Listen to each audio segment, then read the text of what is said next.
사실 웃음이 싹 사라져요 요즘에. 이거 근데 맞아요. 너무 선생님 갑자기 오른 거 아니에요? 네. 정말 역대급이라는 표현이 정말 딱 들어맞을 정도로 갑자기 인플레이션이 생겼는데 자, 이 인플레이션이 뭔지에 대해서 조금 우리가 정확하게 좀 짚고 넘어가야 될 것 같아요. 네. 자, 인플레이션이라는 것은 화폐 가치의 하락으로 전반적이고 그리고 지속적으로 물가가 상승하는 경제 현상을 말하는 거거든요. 그러니까 우리가 이제 뭐 익히 들어서 많이 알고 있는데 지금 미국 같은 경우는 5월 물가 지수가 8.6%. 그다음에 유럽은 많이 났더라고요. 7.5%. 우리나라도요. 우리나라도 2008년 금융위기 이후에 14년 만에 최고치를 기록했는데 바로 5.4% 정도를 기록을 했습니다. 와. 이게 근데 진짜 큰 차이거든요. 지금 난리 났다. 아니 어쩐지 마트 가도 네. 너무 비싸니까 뭐 맞아요. 조금만 사도 10만 원 이상이 맞아, 넘어가더라고요. 이렇게 그 정량제 봉투 이제 사오잖아요, 사람들이. 그거 하면 진짜 몇 개 없어요. 맞아. 이렇게 미친 듯이 정말 물가가 오르는 게 아무래도 이제 국제적인 일이다 보니까 이게 러시아와 우크라이나 간 전쟁의 영향이 있지 않을까 네, 그렇게들 많이 맞습니다. 얘기하시더라고요. 우리가 이제 그 지금의 인플레이션 현상을 한 3가지 정도로 볼 수 있는데 우리가 좀 전에 상진 씨가 얘기하셨던 우크라이나 전쟁. 이 전쟁으로 인해서 이제 세계의 어떤 공급망이 좀 붕괴가 되다 보니까 네. 에너지 이 가격 그리고 또 원자재 가격이 폭등을 하고 네. 이 폭등한 것이 결국 생산자 물가를 자극을 해서 결국 생산자 물가는 시차를 두고 소비자 물가를 자극할 수밖에 없습니다. 사실은 더 근본적인 이유라고 볼 수가 있는데 이것은 2008년 이후에 오랫동안 전 세계의 주요 국가들이 거의 마이너스에 가까운 금리를 지속해 왔거든요. 미국 같은 경우는 10년 넘게 거의 0.25% 이하의 네. 금리. 그리고 우리나라도 2016년 이후부터 1%대 정말 말도 안 될 정도로 낮은 금리를 계속 유지하다 보니까 통화량이 폭발적으로 증가를 해서 지금 현재 부메랑 현상이다라고 볼 수가 있는 거죠. 거기에 이제 한 가지 더 덧붙인다면 미국이 이제 이 인플레이션을 좀 극복하기 위해서 지금 금리 인상을 굉장히 속도를 내고 있지 않습니까? 그렇더라고요. 그러니까 금리를 너무 빨리 올리니까 달러 가격이 너무 빨리 올라가는 거예요. 네. 달러 가치가 이렇게 상승하게 되면 저개발 국가, 그러니까 예를 들면 제조업이 좀 취약한 국가들 같은 경우는 달러로 생필품을 외국에서 사와야 되는데 네. 그렇죠. 달러 가격이 너무 비싸지니까 물가가 올라가게 되고 이런 저개발 국가들이 주로 보면 원자재를 많이 만들어내는 나라다 보니까 이런 나라의 물가가 올라가면 그것을 수입해서 우리가 또 수출을 해야 되는 우리나라 같은 경우에는 당연히 소비자 물가가 올라갈 수밖에 없는 이런 것들이 복합적으로 지금 작용을 네. 하고 있는 것 같습니다. 한두 가지가 아닙니다. 좋습니다, 선생님. 뭐 인플레이션이 뭔지, 물가 상승의 원인이 뭔지 잘 알려주셨지만은 뭐 이게 어떤 건지 확 와닿지가 않는데 조금만 더 뭐 좀 구체적으로. 쉽게 설명해 네. 주십시오. 제가 재성 씨한테 한번 물어볼게요. 네.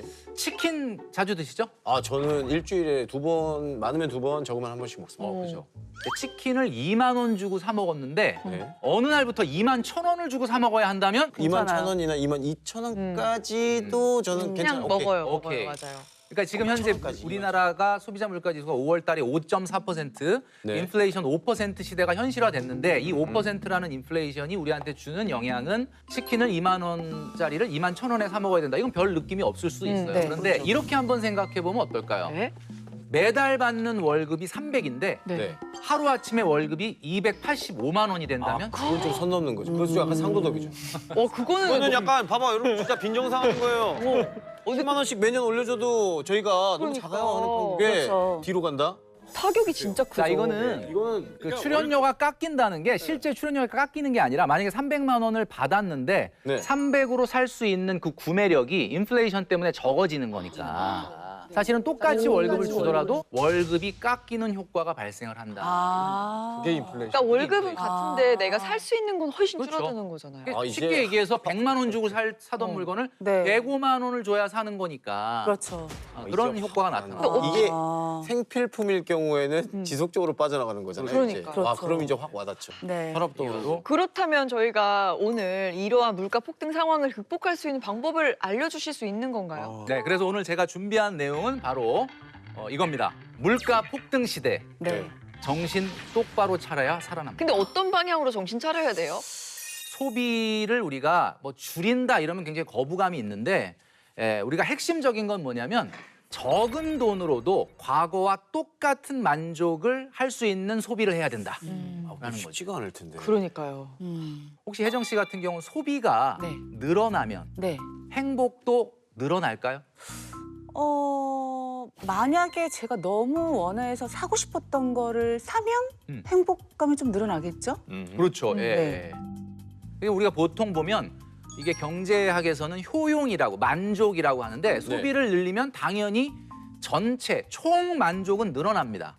당연하겠죠. 네. 아니, 외식 5번 하는 집이 행복해요? 외식 1번 하는 집이 행복해요? 5번이 행복하죠. 아니, 5번이 행복하죠. 그래요? 예. 네, 5번이 행복하죠. 돈을 그럼 5배를 썼는데 행복 안 하면 안 되죠. 당연하죠. 큰일 나지. 큰일 나죠. 돈 없는 그런데 거지. 문제는 외식을 5번 하는 집 애들은 밥 먹을 때마다가 투정을 부립니다. 그쵸, 그쵸, 그쵸. 뭐 고기가 질기네, 이 집 별로네 막 이런다니까. 네.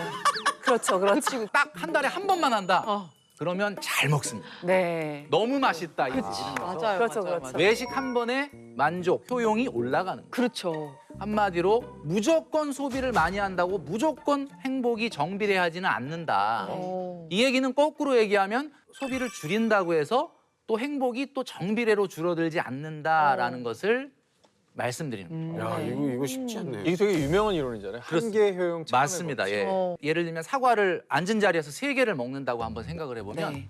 당연히 첫 번째 사과가 제일 제일 맛있죠. 맛있죠. 그렇죠. 근데 두 번째 사과는 좀 왠지 맛이 좀 덜하고 세 번째 감동이 사과는 더하죠.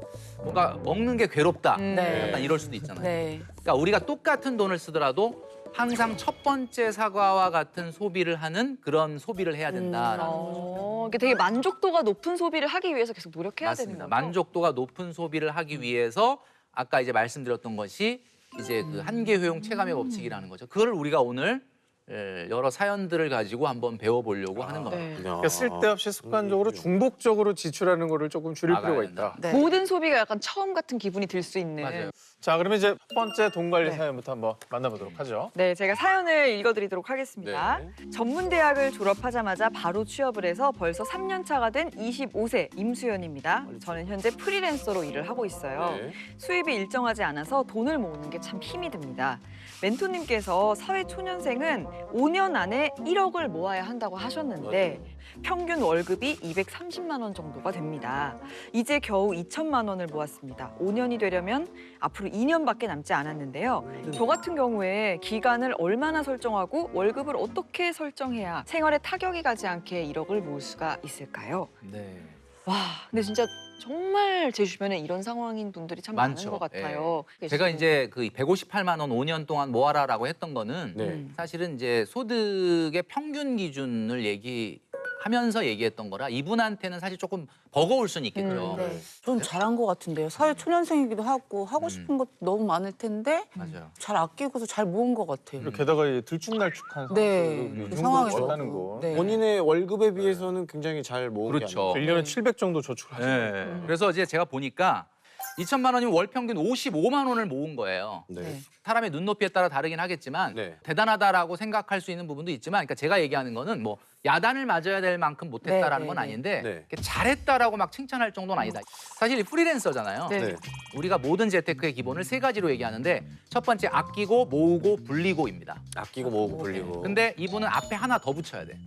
잘 벌고. 잘 벌. 아, 고소득. 잘 벌고 아끼고 모으고 불리고가 더 중요합니다. 수입을 무슨 늘려야 되는 얘기냐면 거구나. 이분이 가장 중요한 재테크는 자기의 소득이 확고해지고 성장하는 것이 가장 중요하다. 이게 가장 큰 재테크예요. 야, 이건 또 생각 못했네. 예. 가진 돈을 어떻게 잘 아낄 것만만 그렇죠. 하기 때문에 이게 이제 버거운 거거든요. 맞아요. 네. 230이라고 하는 소득은 아까 얘기했던 것처럼 뭐 최고 맥시멈으로 해봐야 7, 80 이상 저축은 못하지 않습니까? 네. 그러니까 이거는 한계가 있는 거다. 그래서 이거 어떻게 할까? 자, 많은 우리 시청자분들께서도 고민이 있으실 거예요. 왜냐하면 프리랜서뿐만이 아니라 요즘은 직장인도 월급이 똑같이 안 나와. 그렇지 않습니까? 네. 보너스가 있으니까 맨날 들쑥날쑥. 맞아요. 자, 이런 경우에 우리가 꼭 가지고 있어야 될 통장이 바로 저수지 통장이라는 거예요. 저수지? 처음 들어보는 통장이에요. 저수지 통장. 저수지라는 게 결국 이거 아닙니까?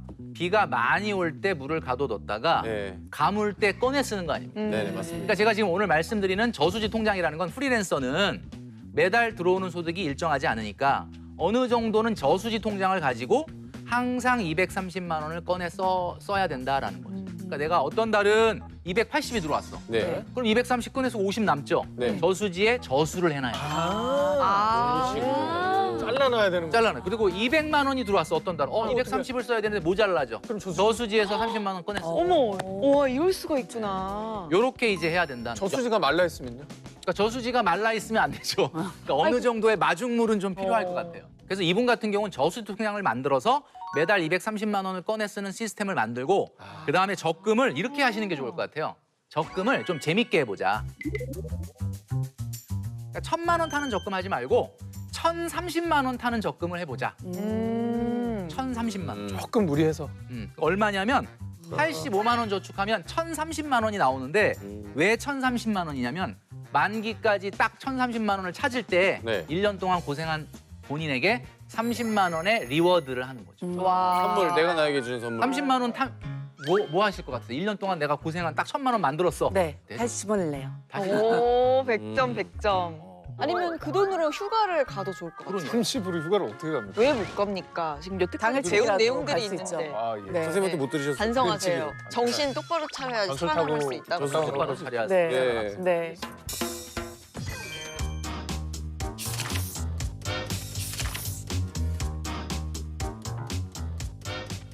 다음 사연 만나보겠습니다. 결혼 3년 차 무역회사에 다니고 있는 39살 노태균입니다. 결혼하면서 작은 집을 마련하느라 모아둔 돈을 다 쓰고 지난 3년 대출 빚을 모두 갚느라 계속 통장을 유지 중입니다. 최근 이직하면서 10년 동안 근무하던 곳에서 퇴직급 3천만 원을 받아 목돈이 생겼습니다.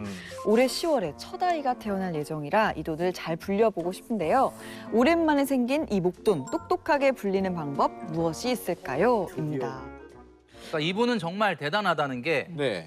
벌써 결혼 3년 차인데 네. 대출을 다 갚으시고 내 집 마련을 성공하셨잖아요. 네. 혜정 씨가 보시기엔 이분 어떤 것 같습니까? 엄청 대단하시죠. 대단하죠. 대출해서 빚을 다 갚으셨잖아요. 그러니까. 다 자기 집도 생기셨고. 예. 맞아요. 자, 그런데 저는 이렇게 말씀드리고 싶어요. 이분이 굉장히 착각하고 있는 게 하나 있다. 네? 왜요? 왜요? 자, 뭐냐면 대출을 너무 빨리 상환했다라는 거죠.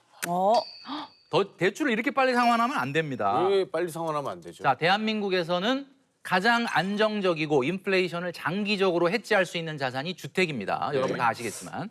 자, 이런 장기적인 우리가 흔히 얘기하는 그 레버리지 효과라고 하죠. 네. 인플레이션을 해지할 수 있는 자산인 주택에 너무 빨리 대출을 갚아버리게 되면 네. 문제가 발생할 수 있습니다. 뭐냐면 사실 지금 대출이 없다는 거는 대출을 좀 더 받았으면 더 좋은 집을 살 수 있었다는 얘기고 결국은 궁극적으로 그런 엄청난 미래 기회비용을 발로 차버린 꼴이 된다. 우와. 근데 대출 받으면 또 이자도 내야 되고 그게 다 금리가 빚이잖아요. 맞아요. 많은 분들이 이제 빚을 싫어하고 무조건 대출은 나쁜 것이다 이렇게 얘기하시는데 대출도 크게 두 가지로 나뉠 수 있습니다. 일명 착한 대출과 나쁜 대출. 자, 착한 대출은 뭐냐? 그냥 쉽게 이렇게 생각하시면 될 것 같아요. 빌린 돈이 네. 나의 미래의 자산 증식에 도움이 되면은 착한 빚. 그러면 뭐 집 살 때 그렇죠. 가면 네. 제 돈이 되는 거죠. 네네. 주식도 빌려서 했는데 그게 막 오르면. 정말 오르면 그것은 좋은 대출이 되는 거예요. 근데 이제 했는데 막 말아 먹으면은 이제 빚이 되는 거죠. 지금 나쁜 대출. 특히 대한민국에서 이 주택이라고 하는 것은 단기적으로는 몰라도 장기적으로는 가장 인플레이션에 강한 자산이기 때문에 좀 더 사실 나이가 이제 39세 신혼이라면 네. 대출을 조금 더 안고 좀 더 상위 입지에 사서 좀 더 대출을 오래 갚아라 라고 저는 말씀드리고 싶어요. 3천만 원 목돈을 어떻게 굴리면 좋을까라는 답도 주택이 이분이 목표가 완전히 끝난 게 아니기 때문에 주택을 더 올리는 쪽의 시드머니로 활용하는 것이 좋을 것 같다. 이렇게 말씀드릴 수 있을 것 같아요. 오, 와, 좋은 꿀팁이다. 네. 네. 자, 현재 뭐 집도 있으시고 3천만 원의 여유 자금도 있는 상태신 거니까 천천히 좀 잘 생각해서 신중히 판단을 하셔서 네. 더 좋은 방향으로 관리를 잘하면 네. 참 좋을 것 같습니다. 네.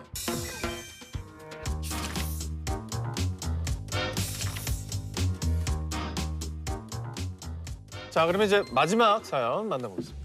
안녕하세요. 중학생, 고등학생 자녀를 둔 48살 김정민입니다. 요즘 노후 자금 문제로 고민이 많습니다. 저희 부부의 월 소득은 세후 700만 원 정도에 고정으로 나가는 돈이 주택담보대출 상환, 보험료, 아이들 교육비 등 320만 원 정도고요. 매달 생활비로 280에서 350만 원 정도를 쓰고 있습니다. 상황이 이렇다 보니 저축할 여유 자금이 없고 현재 모아놓은 돈도 거의 없는 상태라 생활비를 줄여보려 해도 당장은 쉽지가 않더라고요. 저희 부부의 노후 자금 어떻게 대비하면 좋을까요?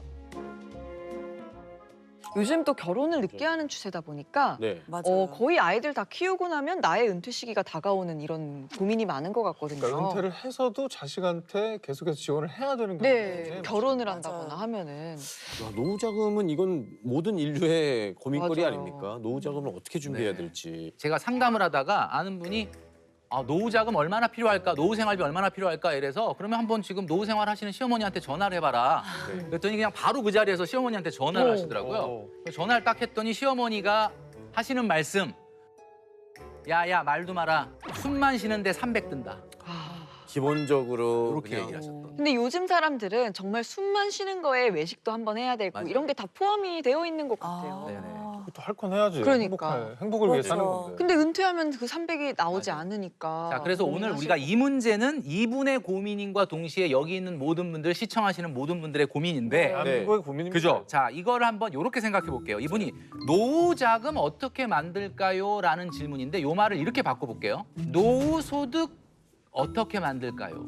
이렇게 한번 바꿔보겠습니다. 노후 소득. 그럼 은퇴를 안 자, 한다는 거. 노후 자금과 노후 소득 느낌이 좀 다르죠? 예, 네. 예, 예. 노후 소득은 왠지 노후에서도 계속 일을 해야 될 것 같은 느낌인데요. 꼭 그런 건 아니. 자꾸 노후 자금을 말이죠. 네. 네. 이렇게 목돈, 자산으로 자꾸 생각하는 아. 경향이 있는데 이렇게 되면 사실 안 된다. 노후라는 것은 매달 통장에 내가 회사를 나가지 않더라도 정확하게 내 생활비가 꽂혀야 되는 거기 때문에 현실은 노후 소득입니다. 그러니까 매달 똑같은 돈이 찍혀야 된다는 거예요. 노후 자금이라면 좀 큰 목돈을 얘기하는 것 같고 노후 소득이라고 하면 그 조금씩. 선생님이 얘기해 주신 그 현금 흐름 맞아, 현금 흐름. 매달 조금씩 나오게 만든 그 구조 맞습니다. 네. 요걸 얘기하시는 자, 거예요. 이거를 놓고 고민을 하시면 문제가 조금 더 현실적으로 다가오면서 예. 해결할 수 있는 방법들이 떠오르게 될 텐데 이게 뭐냐면 개를 들어야 되나? 개요? 걔를 그럼 막 대모임이요? 20년 대모임. 그러니까 앞번호 뽑으면 좋고. 네. 그러니까 한마디로 말해서 노후의 소득을 해결하기 위해서는 말이죠. 완전한 은퇴를 하지 않겠다라고 마음 먹는 게 제일 중요합니다. 네. 그러니까 여기서 많은 분들이 그래요. 아니 그럼 내가 빨리 하루라도 일해서 좀 벗어나고 싶은데 이건 은퇴를 못 한다 그러면 얼마나 괴롭냐 이렇게 얘기하시는데 제가 얘기하는 건 뭐냐? 세미 은퇴를 해라.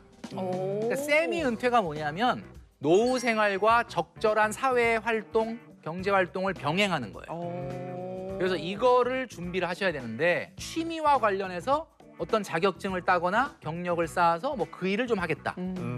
물론 본인이 현직에 있을 때보다 높은 소득은 불가능합니다. 그렇지만 어느 정도의 경제 생활을 하면서 소득을 올릴 수 있다 그러면 노후 생활비도 줄어들게 된다는 거예요. 제가 여러분들한테 지금 미리 말씀드리는 이유는 은퇴 임박해가지고 안 되겠구나, 내가 일을 해야 되겠구나 라고 생각하시면 늦어요. 네. 지금 20, 30대, 30, 40대 때 미리 제2의 잡이 어떤 거를 선택을 해야 되는지를 준비를 하셔야 됩니다. 근데 여기서 말하는 제2의 잡은 막 생계형 경제활동은 아닙니다. 뭔가 자아실현, 사회 참여, 행복하게 할 수 있는 일을 찾아야 된다라는 파트타임이라도. 그렇죠. 예. 근데 많은 분들에게 꼭 말씀드리고 싶은 게 정말 서글프다. 정말 내가 70, 80까지 일해야 되나 이렇게 생각하실까 봐 제가 노파심에 말씀드리는데 예. 지금 60세에 은퇴하시고 연금 따박따박 받는 공무원이고 은퇴하시고 편안하게 노후 생활하시는 분들한테 물어봤거든요. 네. 뭐가 가장 힘드신가요? 라고 물어봤더니 그분들이 첫 번째로 한 얘기가 일하고 싶다였어요. 저희 엄마가 딱 어. 지금 그러니까 내가 필요로 하는 존재라는 걸 인식하는 것 자체가 되게 중요하다고 하더라고요. 네, 그래서 그런 준비를 같이 하시는 게 좀 완벽한 노후 생활을 준비하는 방법이다.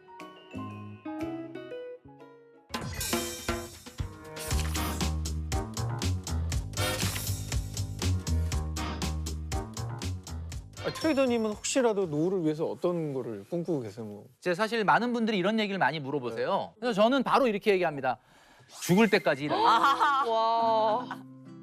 저는 이제 그런 걸 꿈꿔요. 아무래도 또 뭐 작가니까 네. 계속해서 뭔가를 만들고 또 쓰고 하는 일은 사실은 뭐 정년은 정년까지 할 수 있지 없으니까. 않을까. 그럼요. 아, 긍정이네요. 네. 언제까지 일하실 거예요? 죽을 때까지요. 썩어서 흙이 될 아주 때까지. 아주. 근데 문제는 지금도 네. 죽을 것 같아요. 열심히 하겠습니다. 남편 화이팅. 요즘 참 마음이 힘든 시기잖아요. 네, 이럴 때 우리 웃으면서 새롭게 의지를 또 다지고 네. 어쨌든 우리가 또 겪어내야 되지 않겠습니까? 맞아요. 용기를 갖고 의지를 갖고 네. 좀 잘 버텨내면 좋겠다는 생각이 네. 해봤습니다. 네. 네.